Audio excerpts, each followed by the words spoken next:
ডাঙৰ আকৌ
বইলো বইলো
মোৰ নাম ৰাতুল আলী মোৰ ঘৰ হাজো আদাবাৰীত হয় কি বনাইছে কি বুলি কয় এইটো পাৱাৰ হেং গ্লাইডাৰ বুলি কয় এইটো 4-5 বছৰৰ বেছি হ'ল মই মানে বস্তুবিলাক এটা পাৰ্ট কিনি আমাৰ ইয়াত হিমান বস্তু নাপায় কিছুমান বস্তু অনলাইনত কিছুমান বস্তু গুৱাহাটীৰ পৰা নিজে মানে আনি বনাই আনি কেনে মানে এখন বনাইছো মানে হেপা আছিল বহুত ইচ্ছা আছিল ইয়াৰ আগতে মই 3বাৰ মান চেষ্টা কৰিলো ইয়াৰ মেটেৰিয়েলে আমাৰ তাত মানে হেৰি নাই গ্ৰাউণ্ড নাই এনেকুৱা তো তাৰ পৰা ইয়াত আহিছো তাত চেষ্টা কৰিছিলো অলপ উৰিছে তো ভাবিছো যে ভাল গ্ৰাউণ্ড হলে ভাল প্ৰেক্টিচ কৰি ধুনীয়াকে উৰিব পাৰিম কত শিকা নাই কম চব নিজৰে মানে ইউটিউবত দেখি থাকো চাইছো তো সেনেকে এইটো বনাইছো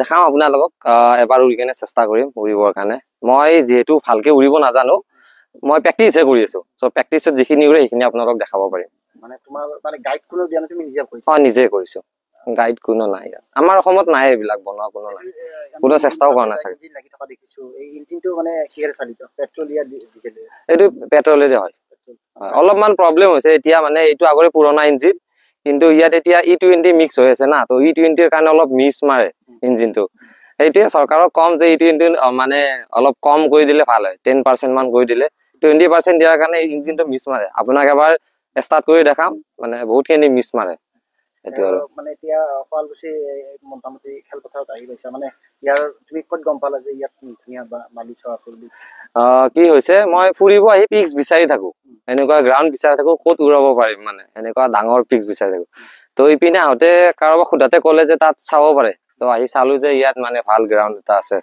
তো এনেকে আহিলো। লগৰীয়া বন্ধু বান্ধৱী বহুত আহিছে, তেওঁলোকে তোমাক সহায় কৰে? বহুত সহায় কৰিছে, মানে আহোঁতেও ইয়াত সহায় কৰিছে, বস্তুবোৰ গাড়ীত উঠাই দিছে, ফিটিং কৰোঁতে সহায় কৰিছে। এখন ডাইৰেক্ট আনিব নোৱাৰি যিহেতু 40 ফুট বহল হয়, তো ইয়াত তেওঁলোকে বহুতখিনি সহায় কৰিছে, নহ'লেতো বহুত টাইম লাগি যায়। আমি কাপোৰ দেখিছো, এই কাপোৰটো কি কাপোৰ ইউজ কৰিছে? এইটো কাপোৰটো আমাৰ হেৰি হয়, ছাতিৰ কাপোৰ যি আছে সেই ছাতিৰ কাপোৰ হয়। এইটো একচুৱেলি এইটো কাপোৰ ইয়াত ইউজ নহয়, কিন্তু আমাৰ ইয়াত নাপায় কাৰণে ইয়াত ইউজ কৰিছো। সেইবোৰ কাপোৰ মানে চাইনাত বনাই, চাইনাৰ পৰা। এইটো বনাই আছা তুমি, কিমান মান খৰচ পৰিছে এইটোত? বাজেটটো কিমান মান? বাজেটটো হিচাপ কৰা নাই এতিয়ালৈকে, অনুমানিক ধৰা 5 লাখৰ ওপৰতে গৈছে মানে এনেকুৱা। মানে আজি প্ৰথম চেষ্টা কৰিছা নে আগতে এবাৰ চেষ্টা কৰিছা? আগতে আমাৰ তাতে চেষ্টা কৰিছো নদী পাৰত ফাৰ্ষ্ট, তাৰপিছত ছেকেণ্ড আৰু নদী পাৰতে কৰিছো। কিবা পাৰমিশন কিবা লাগে নেকি চৰকাৰীভাৱে, কিবা অনুজ্ঞাপত্ৰ লাগে নেকি, পাৰমিশন কিবা লাগে নেকি? এইটো এক্সপেৰিমেণ্ট হয়, তো সেনেকে নালাগে। যদি মই এইটো চৰকাৰীভাৱে ৰেজিষ্টাৰ কৰোঁ তেতিয়া হয়তো মই য'তে ত'তে হেৰি কৰিব, কমাৰ্চিয়েল ইউজ কৰিব পাৰিম, যদি ভালকে তেওঁলোকে চাই চিতি পাৰমিশন দিব তেতিয়া। চৰকাৰৰ গম পাইছে নাই? ভিডিঅ'বোৰ আপলোড দি থাকো ইউটিউবত, ৰাতুল এক্সপেৰিমেণ্ট বুলি এটা চেনেল আছে। যোগাযোগ কৰিছে কোনোবাই? এতিয়ালৈ কৰা নাই কোনেও। কি বিচাৰিবা চৰকাৰক, কি ক'বা তুমি, মুখ্যমন্ত্ৰীক কি ক'বা? বাছ অলপ সহায় কৰিলে ইয়াত কৰি ভাল হৈ যাব, কাৰণ এতিয়া যিটো ইউজ কৰিছো ইঞ্জিন, এইটো বাইকৰ ইঞ্জিন হয়। ইয়াত যদি মই অলপ আপডেট ইঞ্জিন ইউজ কৰো আৰু প্ৰথম হেৰি ভাল হ'ব মানে। তেনেকুৱা যদি তোমাক সুবিধা দিয়া হয়, তেনেকুৱা ধৰা এইখন পুৰা এনেকুৱা যন্ত্ৰচালিত বনাই দিবলৈ ধৰা, তেতিয়া তুমি পাৰিবা নেকি? নিশ্চয় নিশ্চয় পাৰিম, চেষ্টা কৰিম, কাৰণ যিহেতু এইখন মই বনাইছো নিজেই, আমাৰ জড়িতৰ পৰা মানে বস্তুবিলাক উঠাই আনি কেনে, তো নিশ্চয় এতিয়া চৰকাৰে যদি মোক সহায় কৰে তো এতিয়া ভাল ভাল বস্তুৱে পাম, যিটো বিচাৰো সেইটোৱে পাম। ভৱিষ্যতে কি সপোন আছে তোমাৰ? বাছ উৰিব সপোন আছে।